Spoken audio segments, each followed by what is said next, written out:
بسم اللہ الرحمن الرحیم۔ السلام علیکم۔ ہمارے چینل سیرت النبی میں آپ سب کا ویلکم کرتے ہیں۔ آپ سب سے گزارش ہے کہ ہمارے چینل سیرت النبی کو سپورٹ کیجیے اور زیادہ سے زیادہ اس ویڈیو کو امت مسلمہ تک پہنچائیے۔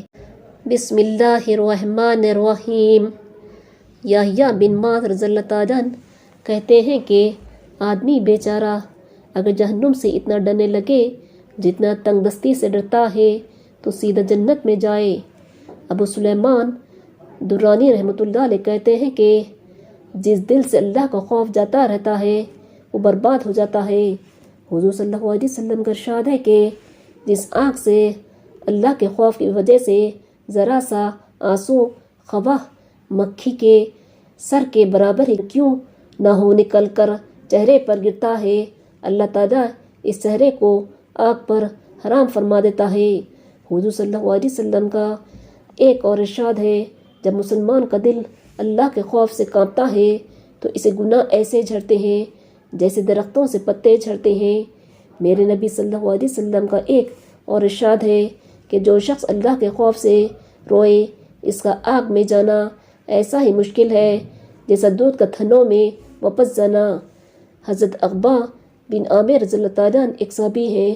انہوں نے حضور صلی اللہ علیہ وسلم سے پوچھا کہ نجات کا راستہ کیا ہے؟ آپ صلی اللہ علیہ وسلم نے فرمایا کہ اپنی زبان کو روکے رکھو، گھر میں بیٹھے رہو اور اپنی خطاؤں پر روتے رہو۔ حضرت عائشہ رضی اللہ تعالیٰ عنہ نے ایک مرتبہ دریافت کیا کہ آپ صلی اللہ علیہ وسلم کی امت میں کوئی ایسا بھی ہے جو بے حساب کتاب جنت میں داخل ہو؟ حضور صلی اللہ علیہ وسلم نے فرمایا ہاں، جو اپنے گناہوں کو یاد کر کے روتا رہے۔ میرے آقا صلی اللہ علیہ وسلم کا ایک اور ارشاد ہے کہ اللہ کے نزدیک دو خطروں سے زیادہ کوئی خطرہ پسند نہیں، ایک آنسو کا خطرہ جو اللہ کے خوف سے نکالا ہو اور دوسرا خون کا خطرہ جو اللہ کے راستے میں گرا ہو۔ ایک جگہ ارشاد ہے کہ قیامت کے دن 7 آدمی ایسے ہوں گے جن کو اللہ جل شانہ اپنا سایہ عطا فرمائیں گے۔ ایک وہ شخص جو تنہائی میں اللہ کو یاد کرے اور اس کی وجہ سے اس کی آنکھ سے آنسو بہنے لگے۔ حضرت ابو بکر صدیق رضی اللہ تعالیٰ عنہ کا ارشاد ہے جو رو سکتا ہے وہ روئے اور جس کو رونا نہ آئے وہ رونے کی صورت ہی بنا لے۔ محمد بن منقدر رحمۃ اللہ علیہ جب روتے تھے تو آنسوؤں کو اپنے منہ اور داڑھی سے پوچھتے تھے اور کہتے تھے کہ مجھے یہ روایت پہنچی ہے کہ جہنم کی آگ اس جگہ کو نہیں چھوتی جہاں آنسو پہنچے ہو۔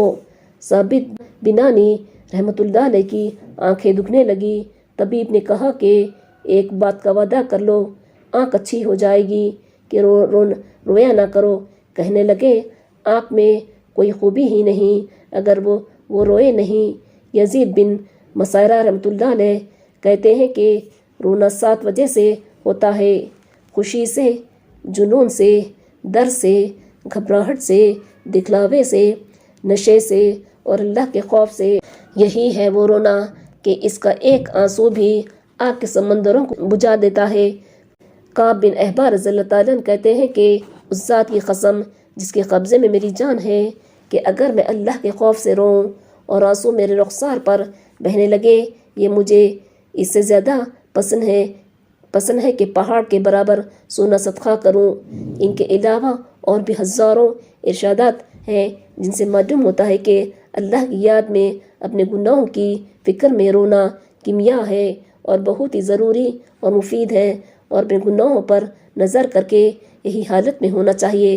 لیکن اس کے ساتھ ہی یہ بھی ضروری ہے کہ اللہ کے فضل اور اس کی رحمت کی امید بھی کمی نہ ہو۔ یقیناً اللہ کی رحمت ہر شے کو وسیع ہے۔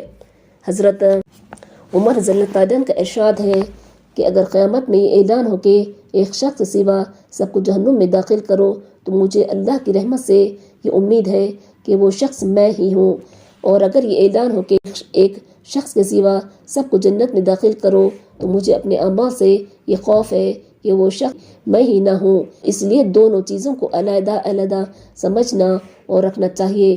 باخصوص موت کے وقت میں امید کا معاملہ زیادہ ہونا چاہیے۔ حضور صلی اللہ علیہ وسلم کا ارشاد ہے کہ تم میں سے کوئی شخص نہ مرے مگر اللہ تعالیٰ کے ساتھ حسن زن رکھتا ہوا امام احمد بن حنبل رحمۃ اللہ علیہ کا جب انتقال ہونے لگا تو انہوں نے اپنے بیٹے کو بلایا اور فرمایا کہ ایسی احادیث مجھے سناؤ جن سے اللہ تعالیٰ کے ساتھ امید بڑھتی ہو۔